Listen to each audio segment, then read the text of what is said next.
Hello friends, आज हम लोग उन सब्जेक्ट्स को लेके चलने जा रहे हैं जो कि आपके अलग अलग जगह पे काम आने वाले हैं और इसको बोला जाता है भारतीय न्याय संहिता। अब बीएनएस जो है, आपको पता है कि पहले जो हमारा आईपीसी होता था उसको बदल करके इसका नाम बीएनएस कर दिया गया, भारतीय न्याय संहिता। बहुत सारी चीज़ें इसमें से चेंज होने जा रही हैं, लेकिन उसका मूल उद्देश्य जो है वो ये है कि भारत में जो नए कानून आए हैं उनको कायदे से लागू किया जा सके और जो कुछ पुराने कानून हैं उनको किसी तरीके से लोप किया जा सके। तो आज हम लोग यहाँ पे स्टार्ट करेंगे बहुत ही बेहतरीन तरीके से, और यहाँ पे हम डे बाई डे एक एक सेक्शन को लेकर डिस्कशन करेंगे, जो क्योंकि आपको पता है कि नए सेक्शंस हैं तो उसका एक्सप्लेनेशन, उसका एब्रिविएशन, उसका नेम, ये सारी चीज़ें समझने में थोड़ा सा आपको टाइम लगेगा, लेकिन टाइम ज़्यादा नहीं होगा। मैक्सिमम टाइम 10 मिनट्स का हम लोग लेंगे यहाँ पे इसको समझने के लिए। तो अगर हम सेक्शन 1 की बात करें, यानी अगर हम सेक्शन 1 की बात करें, धारा 1 की बात करें, तो धारा 1 में इसमें क्या कहा गया है, एक ही एक सेक्शन लेकर के हम लोग यहाँ पे चलने वाले हैं। तो सेक्शन 1 की बात करें तो यहाँ पे बोला गया है short title, commencement and application, यानी कि संक्षिप्त नाम, प्रारंभ और इसका लागू होना। इस अधिनियम का संक्षिप्त नाम क्या होगा, तो आपको पता है भारतीय न्याय संहिता 2023। तो यहाँ पे हम लोग क्या लिखेंगे, शॉर्ट टाइटल यानी संक्षिप्त नाम। क्योंकि इसलिए बोला जा रहा है संक्षिप्त नाम क्योंकि हर जगह जो है इतना लंबा नाम नहीं लिया जा सकता। अब हम लोग बात कर रहे हैं कमेंसमेंट की, यानी किस स्थिति से इसको प्रारंभ हुआ माना जाए। इसके पीछे बहुत सारे लॉजिक होते हैं, लेकिन सबसे पहला लॉजिक ये होता है कि अगर इस डेट के पहले कोई भी काम हुआ है, कोई अपराध हुआ है, कोई कार्य हुआ है, तो उसको किस डेट से कंसीडर किया जाएगा। तो यहाँ पे हम लोग बात करने वाले हैं कमेंसमेंट की, कि किस तारीख से ये लागू हो, किस तारीख से ये पूरी तरीके से जारी किया जाए, कमेंसमेंट की बात करेंगे।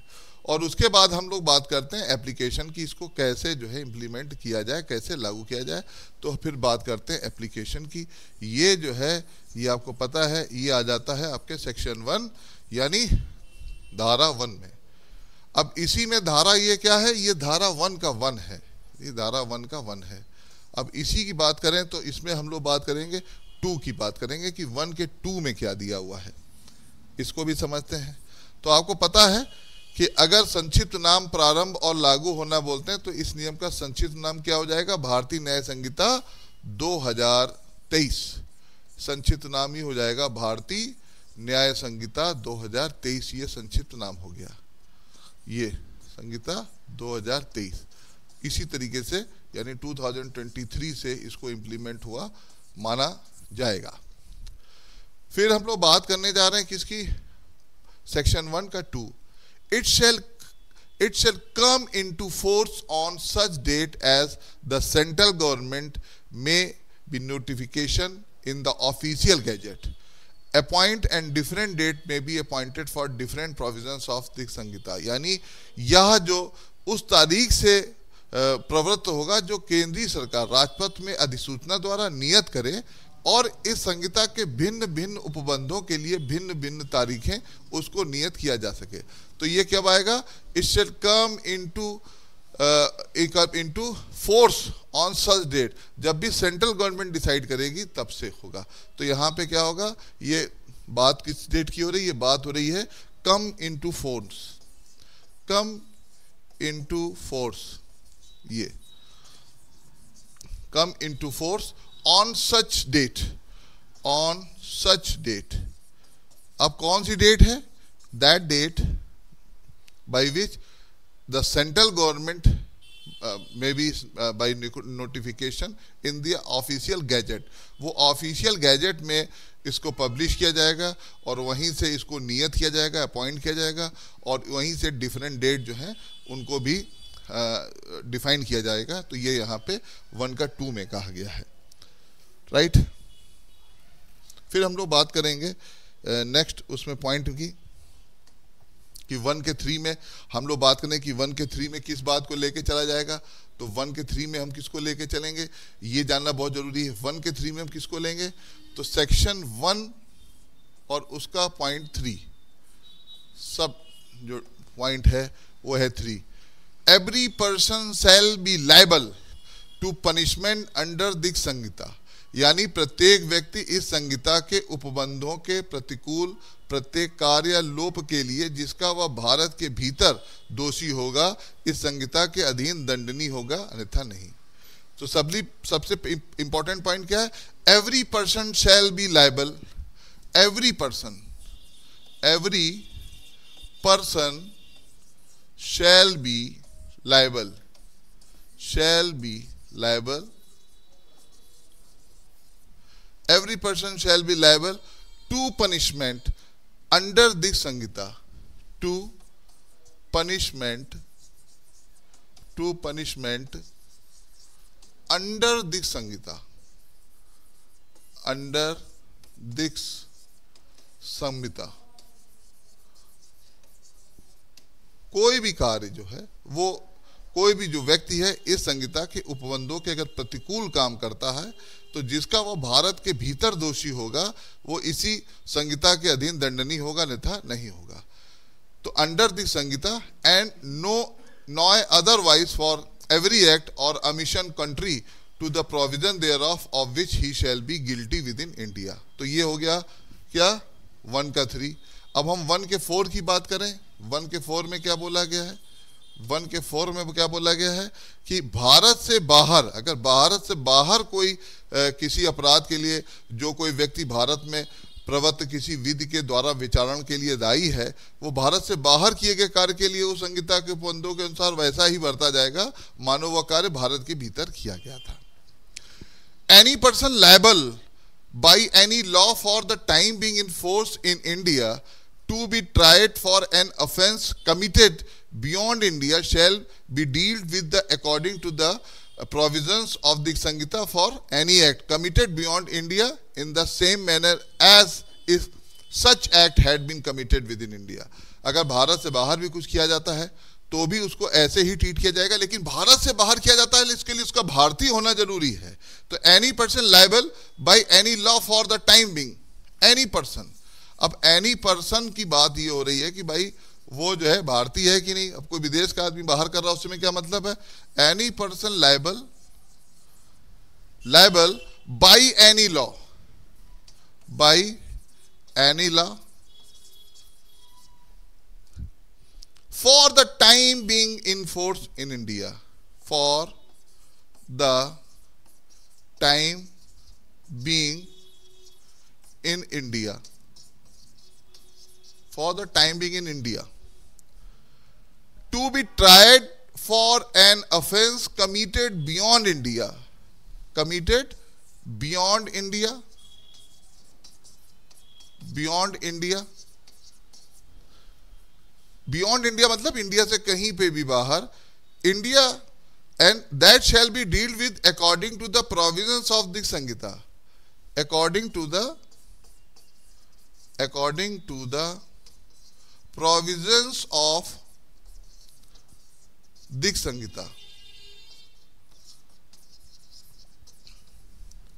Provisions of this Sanhita for any act committed, for any act committed,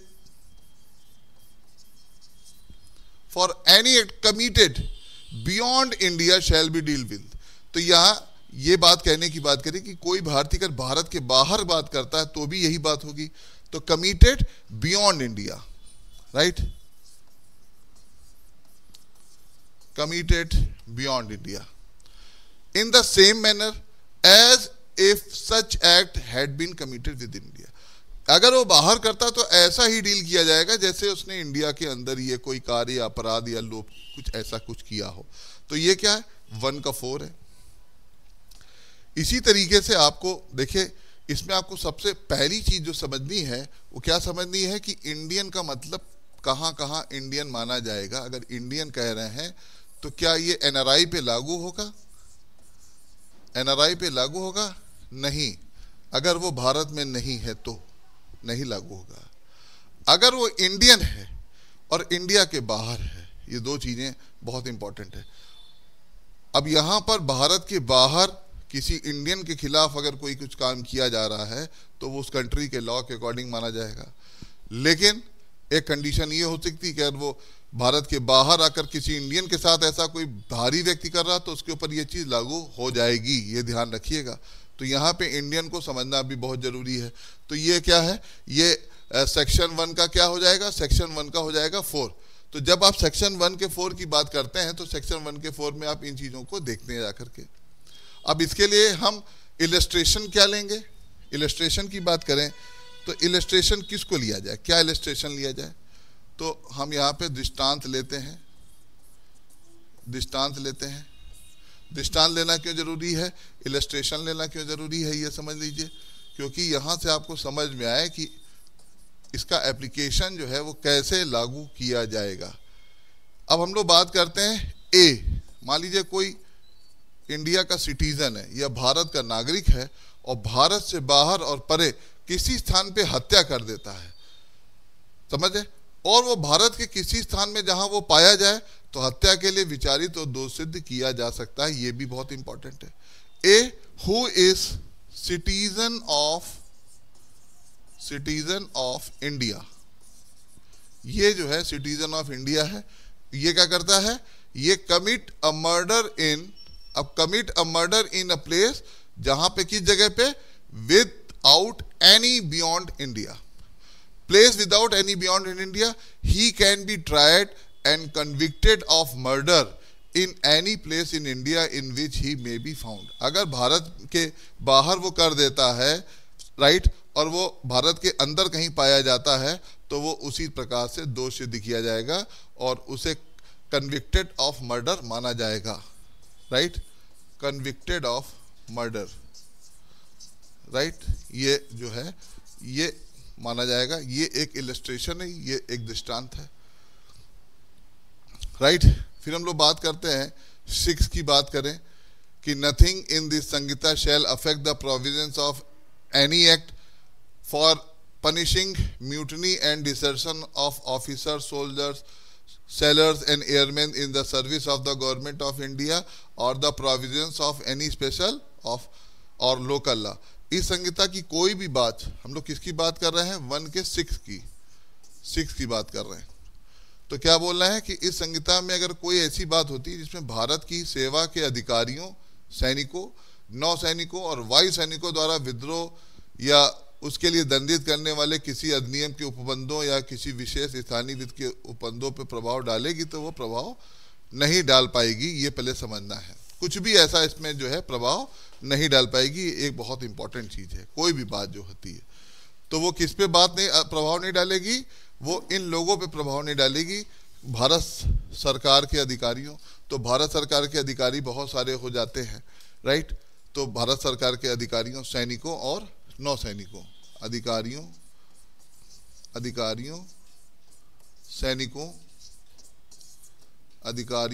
सैनिकों और किसकी, नौसैनिकों, ये नौसैनिकों, सेलर्स,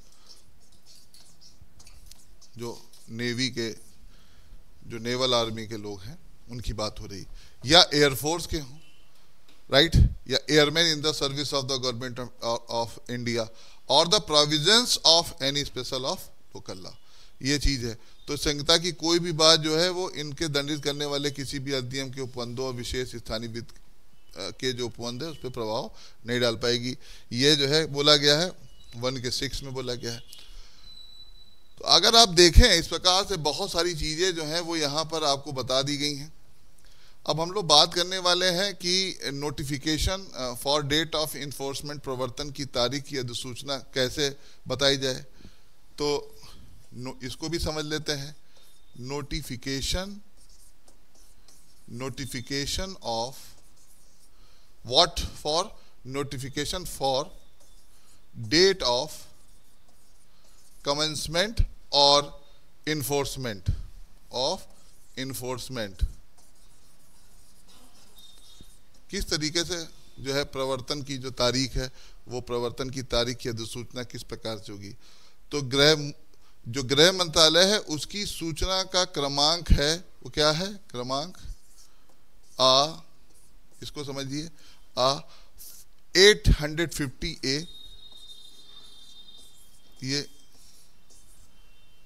दिनांक 23 फरवरी 2024, 23 फेब 2024 2024 ये इन्फोर्समेंट का डेट माना जाएगा।